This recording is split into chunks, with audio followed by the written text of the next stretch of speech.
আসসালামু আলাইকুম। তো আজকে অনলাইনে কিছু ভিডিও দেখলাম ভাইরাল, সেই ভিডিও টপিক নিয়ে আজকে আসছি। যদিও আমার চ্যানেলে এই টাইপের ভিডিও করি না, তো মাঝে মাঝে এই টাইপের ভিডিও পাবেন আপনারা। তো প্রথমে দেখাচ্ছি একটি ছেলে, মানে ওর বয়স হবে কি বলতে গেলে 4 বছর হবে। তো এই বয়সটা ওর হচ্ছে খেলাধুলা করার বয়স। তো এই বয়সে ওকে কি করছে, ওর হয়তো প্রতিবন্ধী হয়েছে, সেই কারণে ওকে ভিক্ষার থলি হাতে না দিয়ে পথে নামিয়ে দিয়েছে ভিক্ষা করতে। তো এই জিনিসটা দেখে খুবই খারাপ লাগলো আমার। তো ওর পরিবার কি পারতো না যে ওকে চালাতে?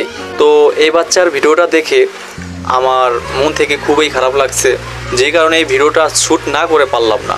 এরকম বাচ্চাদের দেখবেন অবশ্যই তাদের পাশে দাঁড়াবেন আর চেষ্টা করবেন যে তাদের সুন্দর জীবনটাকে ফিরিয়ে দেওয়ার। আরেকটি ভিডিও নিয়ে কথা বলবো, সেটা আপনার যারা গৃহস্থের বাড়িতে থাকেন তারা বোঝেন, তাদের ইনকাম বাড়তি কোনো ইনকাম আসে না।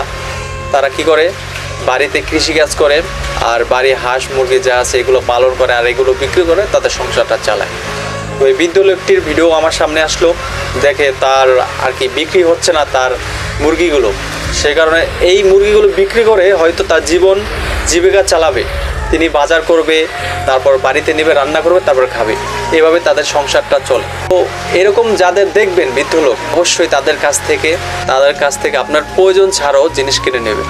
এই কারণ হবে কি, তাদের অনেক উপকার হবে। তো ভিডিওটি ভালো লাগলে অবশ্যই লাইক করবেন, সাবস্ক্রাইব করে পাশেই থাকবেন, আর ফেসবুকে ফলো করবেন, শেয়ার করবেন। আর কেমন হলো ভিডিওটি অবশ্যই কমেন্টসে জানাবেন। ধন্যবাদ।